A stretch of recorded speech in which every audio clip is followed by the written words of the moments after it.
Okay. Just a word, y'all. Today is one of those days. The allergy gods have seen fit to bless me with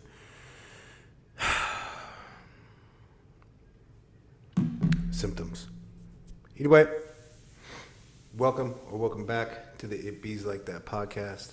I'm your host, Chris. Today was legs day training.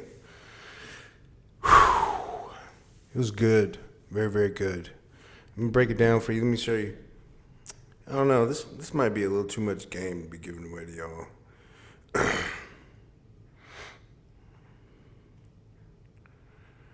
All right. So this is the way that my training, but since we're talking about legs training today, let me break it down for you. So over the last 4 weeks, this is my 4th week into this mesocycle or periodization phase of growth, where I am pushing nutrition higher.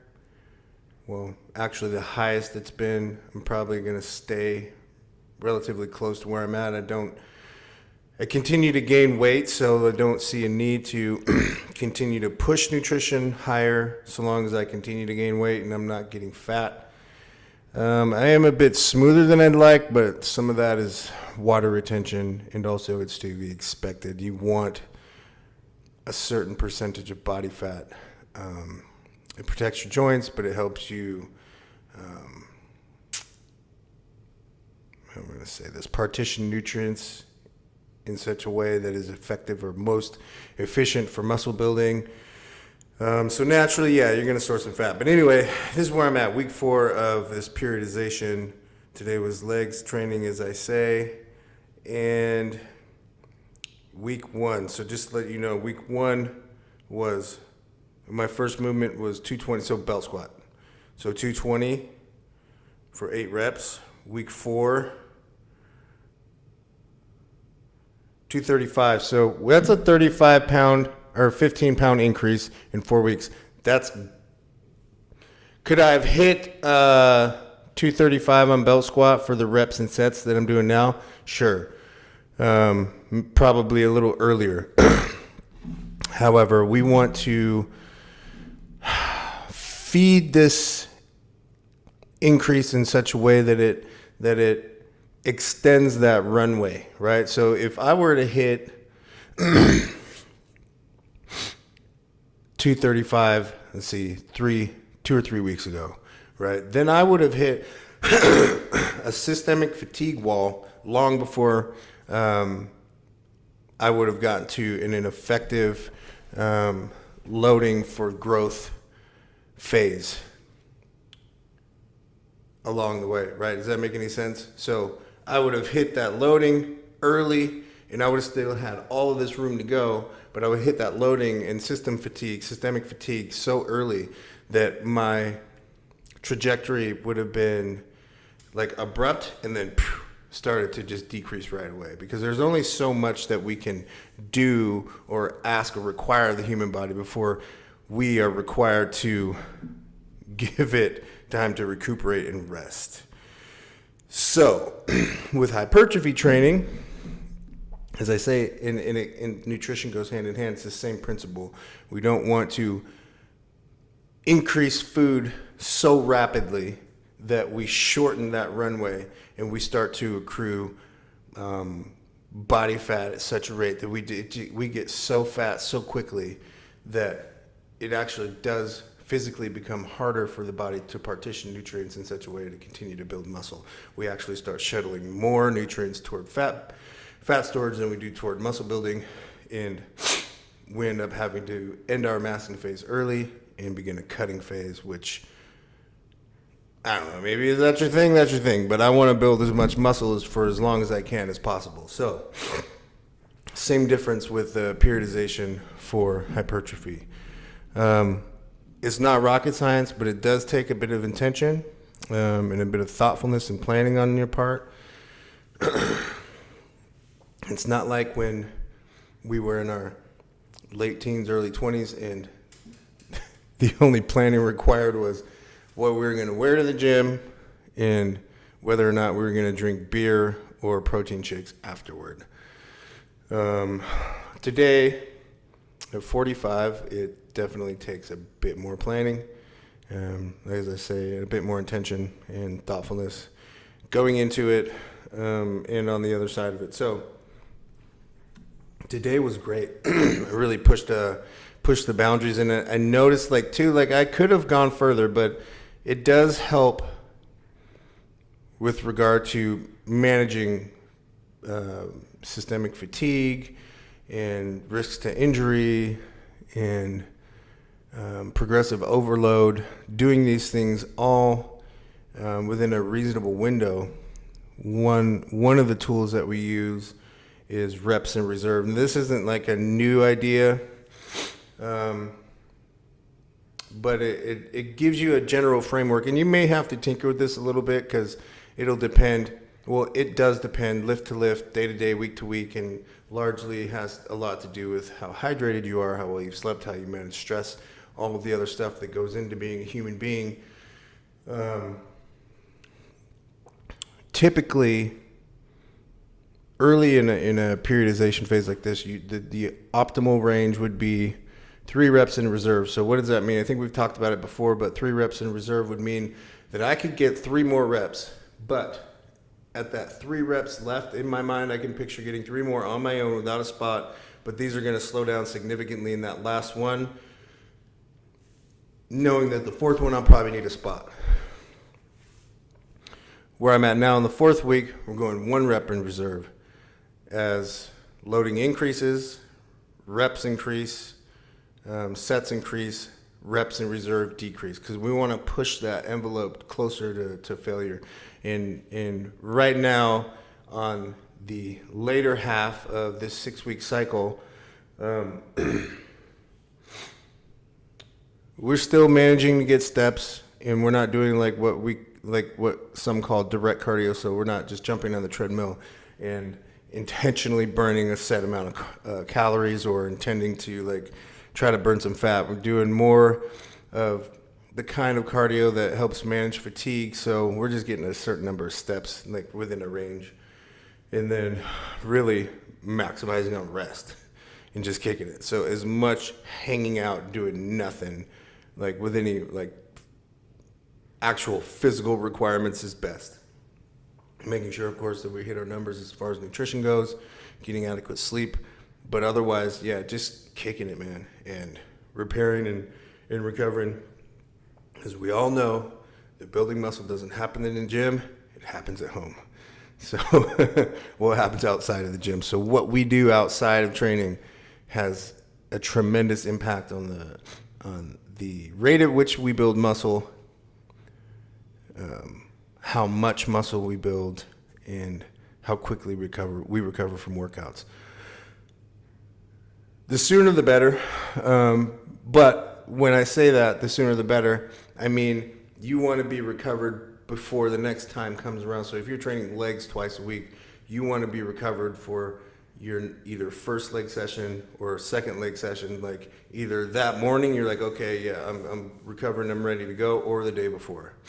So that's what I mean by that. I don't mean that you should do things like ice baths or any other anti-inflammatory response mitigating activities which get those metabolites out of the muscle, because those metabolites that cause burning and soreness, those are the things that are going to actually help us build more muscle. I'm not going to get into the sciencey and nerdy shit side of that, but it's true. Google it. Back to, we're going to move away from my training, because I think I gave a pretty detailed explanation on that, and how you, the listener, could transition from your perpetual fat loss and deficit phase into perhaps maybe a reverse dieting phase for a few weeks, and then into a maintenance phase, and then possibly into a muscle building phase where you eat just above maintenance, or a bit more of a surplus above maintenance, but nothing too crazy. It really doesn't take a lot. If you've not done like a typical massing and cutting phase, like you've not been on that kind of a routine or schedule before, like throughout your year, you're gonna most of the time you're gonna get a really good response from the first 1 or 2 times that you do it. So especially the first time, you're gonna get a really good response. But don't freak out because you want these responses. These are normal. So talking specifically about reverse dieting, I think that for a person who's been dieting or in a deficit for an extended period of time, one of the bigger obstacles is going to be psychological. Wrapping your head around the volume of food that is going to be required of you to eat just to eat at maintenance is going to mess with your head. So a way to kind of combat that and gradually build into maintenance, or what we were talking about, the reverse dieting, a good way to approach it is to add a couple of 100 calories back into your diet every week. Well, maybe not every week, but every week to 2 weeks, depending on how your body responds. So starting from day one, let's say you're at 1,500 calories, you add in 100 to 150 calories back into your diet.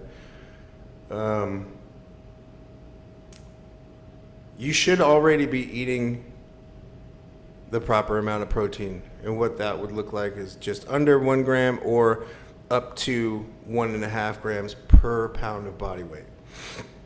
There are other ways to get all nuanced with it, but I think that if you just aim for 1 gram per pound of body weight, unless you weigh like 340 pounds and that's not mostly muscle, in that circumstance, I would say shoot for your goal weight, maybe 250 grams of protein, because you're going to need to have that much more protein to help you feel satisfied longer and give you a bit more energy. But adding 100 to 150 calories back into your diet per week. That's not per day, that's per week. So what it'll look like per day would be, maybe 20 additional calories, 25 additional calories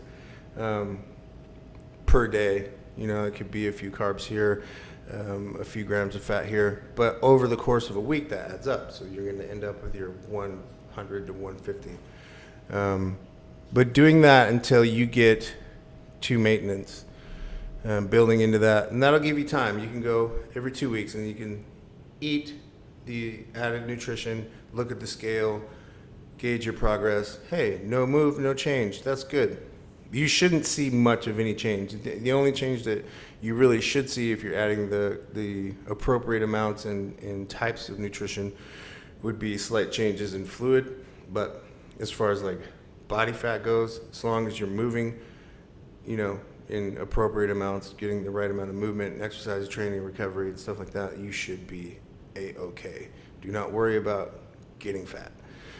And once you hit maintenance, what I generally advise people to do is just hang out there for a while. You can hang out there for a month, maybe a couple months. Give yourself time to adjust to this new influx of nutrition, kind of figure out which combinations of foods suit your palate best, and that is going to translate into which you're going to consistently eat over a longer period of time, which is going to grant you more success within the context of dieting and nutrition. Right? Adherence is going to be either your number one enemy or your number one ally, and it's just the way that it goes. When you feel like you're ready, and you've been eating at maintenance for a while, your body's acclimated and all the hormonal hormones are in balance, and you're sleeping good, and your appetite is good, and you objectively know, I could add another 100 to 150 calories. Do it. Generally, a good place to start is just adding a few carbs in. Some people may want to add a mix between a few carbs and a few fats. I would err on the side of adding a bit more carbs, because carbs and protein are the kind of the ones that you have a bit more leeway with. Fats, you really don't. You kind of hit like a threshold with fats that you don't really want to go above. So playing with those towards the end, once you've really pushed carbs and you've really like maxed out your protein, and you can play with maybe just adding like some different kinds of fats and see which ones you respond to well and which ones you don't, and maybe increasing them just a little bit, but you never really want to go too crazy with the fats, especially when you're running high carbohydrate. So, yeah, and then from there, just train really, really hard and rest really, really hard, rinse and repeat, and be smart with your training. Everybody knows that I love bodybuilding, so that would be my first go-to choice. And I mean, we've covered this before on the podcast. There's really no argument about it. Hypertrophy style training is best for building muscle, and the muscle that you need to carry with you into or past ages 35 and beyond is going to be the type and form of muscle that's going to sustain you in your later years and help you remain ambulatory and able to do your dailies all by yourself, and you don't have to worry and wear a life alert if you don't want to. Sorry, that was a bad joke. But yeah, lifting weights and not jumping around and putting a lot of loaded stress on your spine and compressive and like forceful stress on your joints. No need for that. Of course, do it if you want to, but I don't program that kind of training for anyone that I work with. I figure, going into this part of life where we have people who depend on us and we have to be dependable to being places and being able and stuff like that, there are forms of functional training that I think are useful, but I mean, some of the stuff is just wacky. I'll let you decide for yourself where you land on that. But training, back to the more substantive point, is training at least 3 to 4 times per week, the entire body once through, and then recovering, not training said body part until fully recovered. And then just, marking and recording progress, and, when it's time, drop the calories and go right back into a deficit phase. But what I would do if you want to like reveal some of that hard-earned muscle, there's no need to go from, you can, and it does work, so I won't say that you shouldn't do it, but another option would be, instead of, like, say, if I were at 3,600 calories, instead of just going to 2,500 calories right away, just boom, an aggressive jump, I might go to, if I'm at 3,600, I might go to 3,300. And then, but pretty quickly, like I may be at 36 one week and then 33 the next week and then 3,000 the week after that. And then from there, the drop will get smaller because I'm closer to maintenance. So I'll probably knock off 150 calories,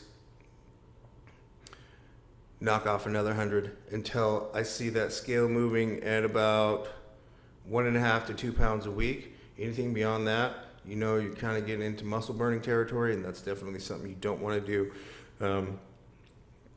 Another mistake that I see that people make when they're going into cutting is they will drastically alter the way that they train. Don't do that. Of course, with the reduction in nutrition, you will see that your performance in the gym is impacted.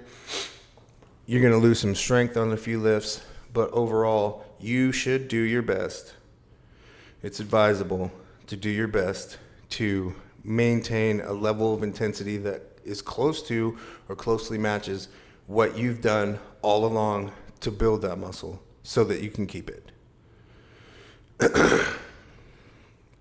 Going from what you've been doing to build that muscle and just completely flipping the script and going to like reps of whatever and just doing like super high reps and just that super high rep volume style, for some people may work to retain tissue.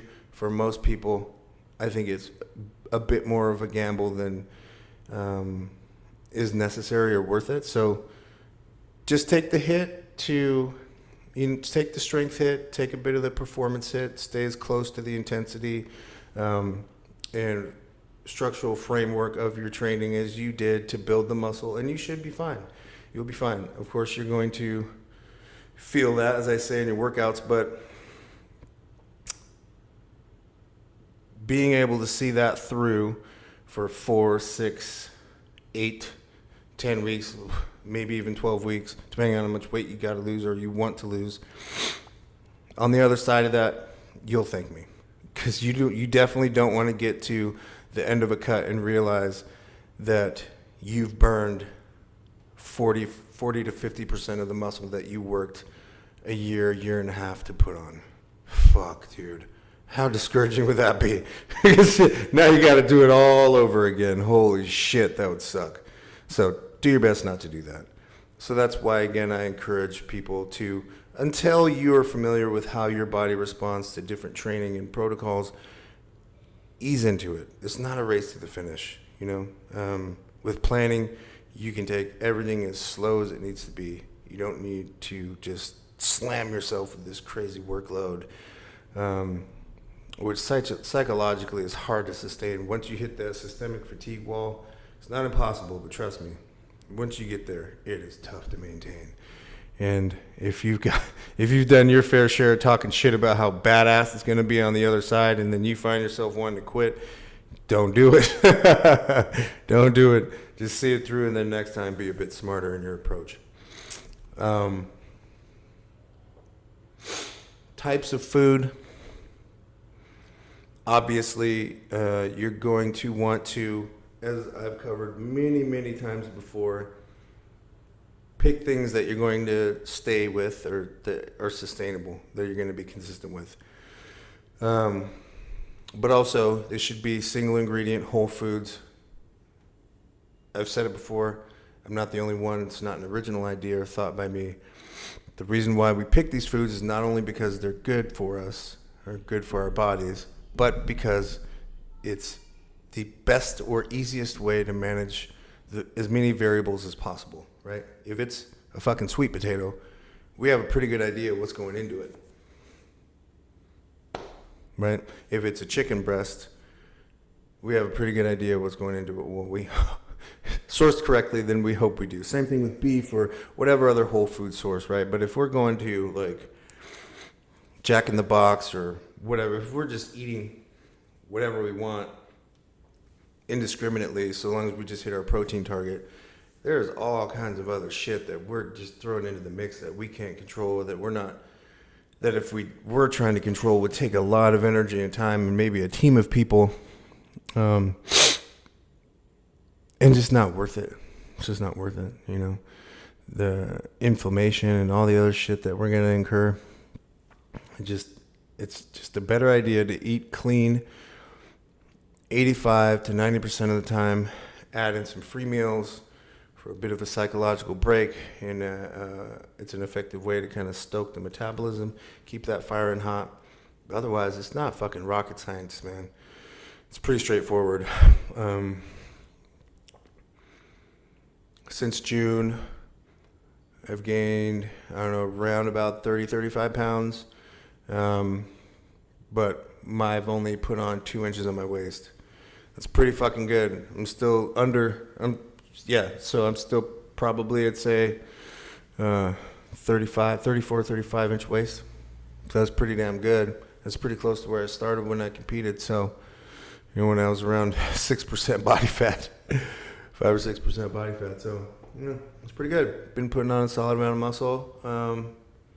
Gonna end this massing phase pretty soon.